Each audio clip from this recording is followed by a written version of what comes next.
नमस्कार, प्राइम समाचारमा स्वागत छ। म दृष्टिवाणी थिताल। सुरु गरौं अहिलेसम्मका प्रमुख समाचारबाट। नेकपा एमालेमा माधव नेपाल समूहको बैठक आज पनि बस्दै एमालेमै रहने वा फरक पार्टी बनाउने विषयमा केन्द्रीय सदस्यहरू विभाजित। कोरोना महामारीका बेला परीक्षा सञ्चालन गर्न खोजे पनि विद्यार्थीहरू आन्दोलित। विद्यार्थीको स्वास्थ्यमाथि खेलवाड नगर्न चेतावनी। पाकिस्तानमा कोरोना भाइरस संक्रमणले भयावह रूप लिँदै संक्रमण दर 9% नागेको पुष्टि, सर्वसाधारण भयभीत।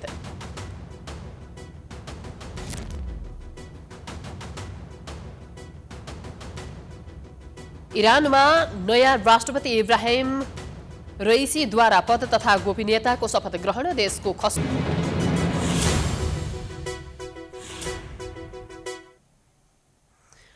अब समाचार विस्तारमा। नेकपा एमालेको माधव नेपाल समूहको केन्द्रीय सदस्यहरूको बैठक आज पनि बस्दैछ। बुद्धनगर स्थित एक पार्टी प्यालेसमा आज थप केन्द्रीय सदस्यहरूले आफ्नो धारणा राख्नेछन्। बैठकमा एमाले वरिष्ठ नेता माधव कुमार नेपालले पार्टी एकताका लागि आफूहरू तयार रहेको बताएका छन्। नेता नेपालले पार्टी एकताका लागि आफूहरू तयार रहेको तर सम्मानजनक एकता हुनुपर्ने बताएको बैठकपछि नेता रघुजी पन्तले जानकारी दिए। सम्मानजनक ढंगले एकता नगर्ने परिस्थितिमा ओलीसँग मिसिनु राजनीतिक आत्महत्या हुने नेपालले बताएका हुन्। एकताको प्रक्रिया र वार्ता अघि बढिरहेको छ। केही सहमति भएका छन्, केही विषयमा अझै वार्ता जारी छ। यो विषयमा स्थायी कमिटीमा हामीले निरन्तर छलफल गरिरहेका छौँ। एकता हाम्रो इच्छा हो, चाहना हो। अहिलेसम्म वार्ताबाट आएका सहमतिहरू त छँदैछन्। हामी एकता र सहमतिका लागि अझै वार्तामा सामेल छौँ, प्रयासरत छौँ भनेर भन्नुभयो।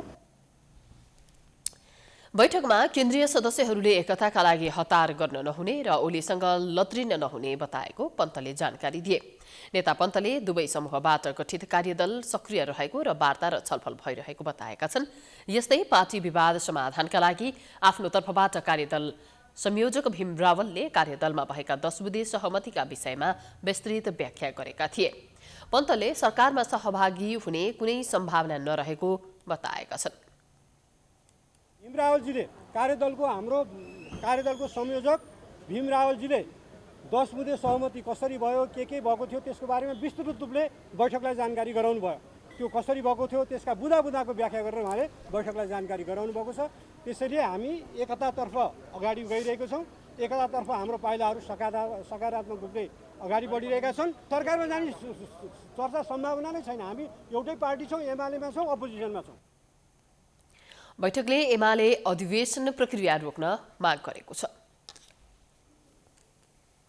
मुलुकमा कोरोना संक्रमितको संख्या हरेक दिन जसो बढ्न थालेको छ, तर सरकार मात्र नभएर सर्वसाधारण समेत महामारीको सम्भावित तेस्रो लहरलाई नजरअन्दाज गरिरहेका छन्। एक रिपोर्ट।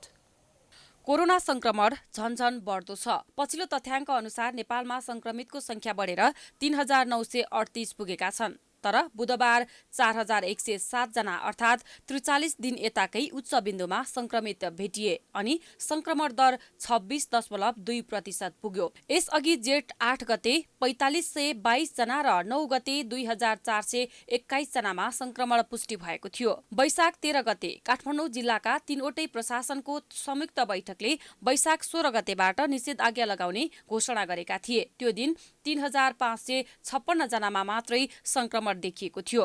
अहिले संक्रमणको संख्या बढेर दैनिक 4000 को हाराहारीमा पुगेको छ। यसरी संक्रमण बढ्दै जाने हो भने फेरि पनि निषेधाज्ञा कडाई गर्नुको विकल्प नभएको मन्त्रालयका सहप्रवक्ता समीर कुमार अधिकारी बताउँछन्। हामीले जनजीविकालाई सहज बनाउँदै जनस्वास्थ्यका मापदण्ड पालना गर्दै संक्रमण रोकथाम गर्न सक्छौँ। होइन भने हामी निषेधाज्ञा भएको बेलामा साँच्चै गाह्रो भएको रहेछ जस्तो बुझ्ने, तर अहिले अस्पतालमा गाह्रो हुन थालेको छ, समाजमा चाहिँ हामीले महामारी केही भएको छैन भनेर बुझ्ने हो भने यो अवस्थाले हामीलाई क्षति पनि धेरै बनाउँछ। भोलि हामीसँग गर्न सक्ने उपायहरू पनि धेरै कम हुन सक्छन्। दिनदिनै संक्रमितको संख्या बढ्दै छ। जनतामा अब सतर्कता हुनुपर्छ भन्ने सोचको अभाव भने देखिएको छ। कोरोना महामारीको दोस्रो लहर उत्कर्षमा पुगेको बेला अर्थात् वैशाख मसान्तकै जस्तो आइसियु र आकस्मिक कक्षमा शय्या अभाव हुन थालिसकेका छन्। संक्रमणको चाप बढेसँगै सरकारी अस्पतालको बेडहरू धमाधम थपिँदै त छन्, तर संक्रमितको चाप थेक्न सकिरहेको छैन। यसरी नै संक्रमित थपिँदै जाने हो भने दोस्रो लहर भन्दा बढी स्वास्थ्य संकट बेहोर्नुपर्ने अवस्था आउन सक्ने आंकलन गर्न थालिएको छ। स्वास्थ्य तथा जनसंख्या मन्त्रालयले धेरै अघि नै तेस्रो लहरका लागि आवश्यक तयारी थाल्न आग्रह गरे पनि अस्पतालहरूले कार्यान्वयन गरे वा गरेनन् भनेर अनुगमन हुन सकेको छैन। जोखिम बढिरहँदा सम्पूर्ण नागरिकमा खोपको पहुँच पुग्न सकेको छैन। असार पहिलो सातादेखि नै निषेधाज्ञा खुकुलो बनाएपछि 1 महिना अवधिमा कोरोना संक्रमितको संख्या खासै बढेको थिएन, तर साउनको पहिलो सातादेखि संक्रमितको संख्या बढेको छ। अनियन्त्रित भिडभाड, नारा जुलुसको कारण संक्रमण समुदायमा फैलिसकेकोले संक्रमित अझै बढ्ने सरुवारोग विशेषज्ञ डाक्टर शेरबहादुर पुन बताउँछन्। माहौल कसरी बनाएको छ भने सभा सम्मेलन जुलुस यो खोप केन्द्रहरू अहिले अभियानको रूपमा अगाडि बढिरहेको छ। त्यो लग्नु पनि पर्छ। अभियान के महाअभियानको रूपमा लगोस् भन्न म चाहन्छु, तर सुरक्षित तरिकाले लग्नु पर्यो। र अरू विभिन्न वैदेशिक जुन रोजगारको कुराहरू छ, मानिसहरू विभिन्न कार्यालयमा जमघट हुने बस्ने एउटा वातावरण बिस्तारै बन्दैछ। यही चिज मानिसहरूको एउटा एकदम जमघट हुने अवस्था चाहिँ दोस्रो लहरभन्दा अगाडि पनि देखेको थियो ठ्याक्क। त्यो बेलामा धेरै लाखौँ मान्छे चाहिँ सडकमा उतार्ने होइन नारा जुलुस गर्ने गरेकै हो। त्यसपछि चाहिँ चाडपर्व तपाईँ हामीले देखेको हो, हजारौँ मान्छे सम्मिलित हुन्थे। त्यो अवस्था र अहिलेको यो अहिलेको अवस्था लगभग उस्तै देखिन्छ। मुलुकले कोरोनाको दोस्रो लहरमा वैशाख मसान्तदेखि जेठको दोस्रो सातासम्म धेरै क्षति बेहोर्नु पर्यो। कोरोना संक्रमण भएर गम्भीर अवस्थामा अस्पतालमा पुगेका थुप्रै संक्रमितले आइसियु, भेन्टिलेटर सुविधा त परको कुरा, अक्सिजन समेत पाएनन्। चिकित्सकहरूका अनुसार त्यति बेला अक्सिजन नपाएरै अत्याधिक संक्रमितको मृत्यु भयो। त्यो पीडादायी दिनलाई बिर्सिएर अहिले जोखिम निम्ताइरहने कार्य गर्नु जिम्मेवार निकायको मात्र नभएर नागरिककै ठूलो गल्ती बन्दैछ। समाचारको सिलसिला जारी छ। हामी विश्राम पछि आउँछौं। बाँकी समाचारको साथमा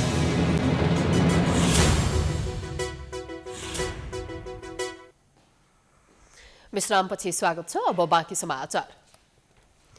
राष्ट्रिय परीक्षा बोर्ड तथा त्रिभुवन विश्वविद्यालयले कोरोना महामारीका बीचमा पनि परीक्षा सञ्चालन गर्न थालेपछि विद्यार्थीमा त्रास बढेको छ। स्वास्थ्यका मापदण्ड अपनाएर परीक्षा सञ्चालन गर्ने दावी बोर्डले गरे पनि यसको आलोचना हुन थालेको हो।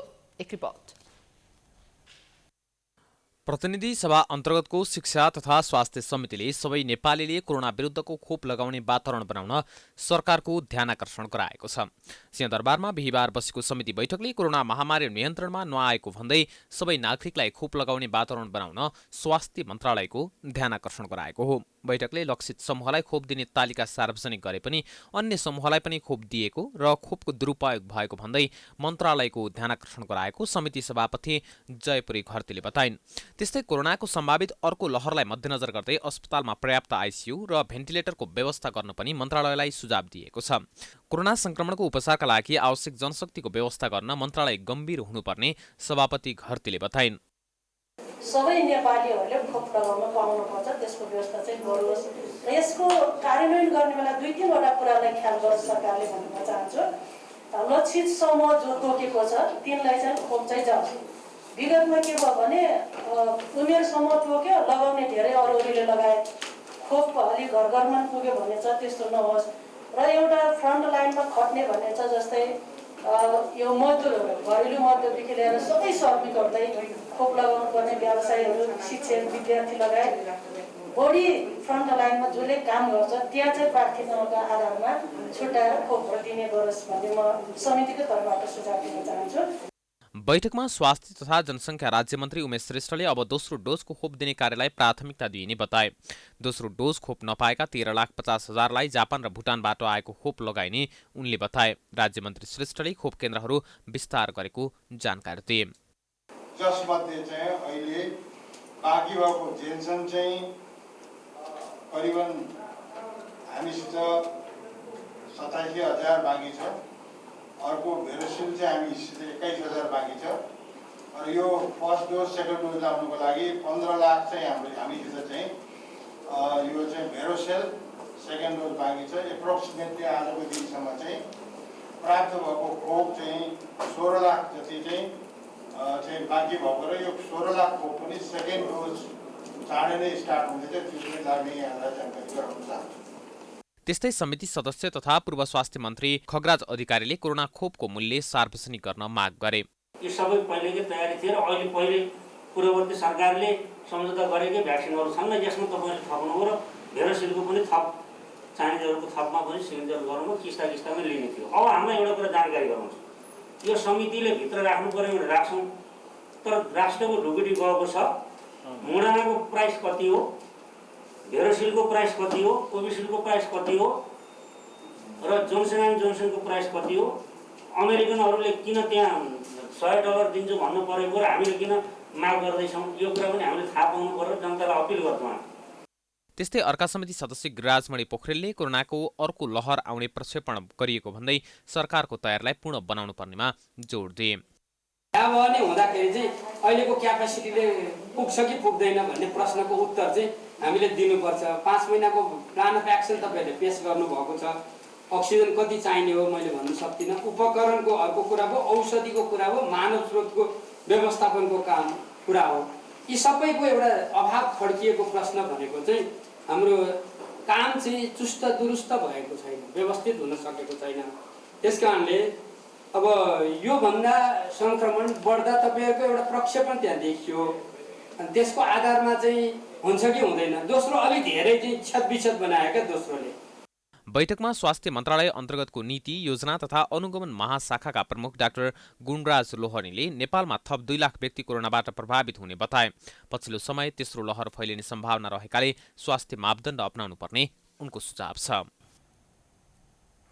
समाचारको सिलसिला अझै जारी छ। हामी विश्रामपछि आउँछौँ।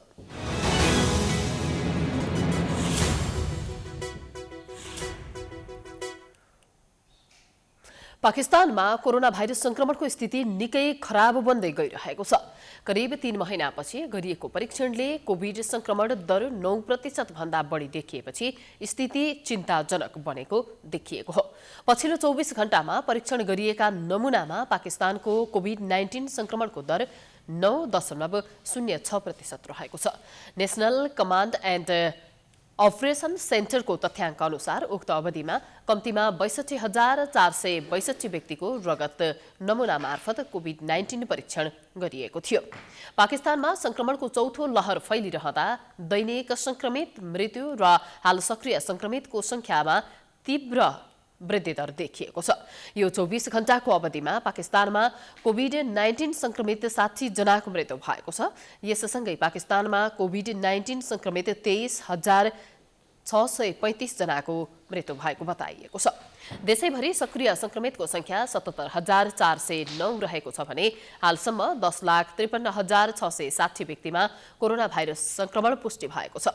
यीमध्ये 9,52,616 जना निको भइसकेका छन्।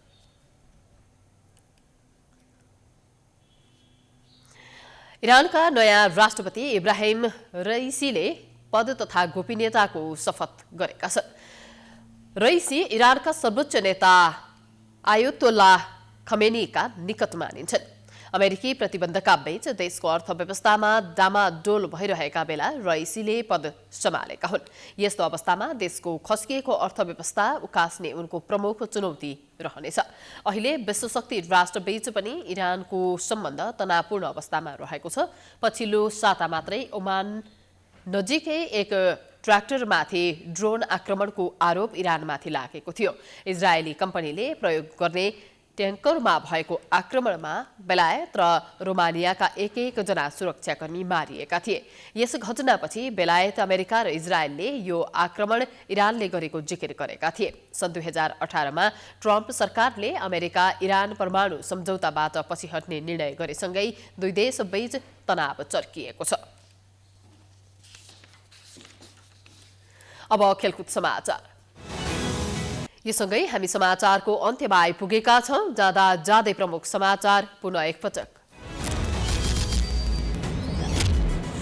नेकपा एमालेमा माधव नेपाल समूहको बैठक आज पनि बस्दै एमालेमै रहने वा फरक पार्टी बनाउने विषयमा केन्द्रीय सदस्यहरू विभाजित। कोरोना महामारीका बेला परीक्षा सञ्चालन गर्न खोजेपछि विद्यार्थीहरू आन्दोलित, विद्यार्थीको स्वास्थ्यमाथि खेलवाड नगर्न चेतावनी। पाकिस्तानमा कोरोना भाइरस संक्रमणले भयावह रूप लिँदै संक्रमण दर 9% नागेको पुष्टि, सर्वसाधारण भयभीत।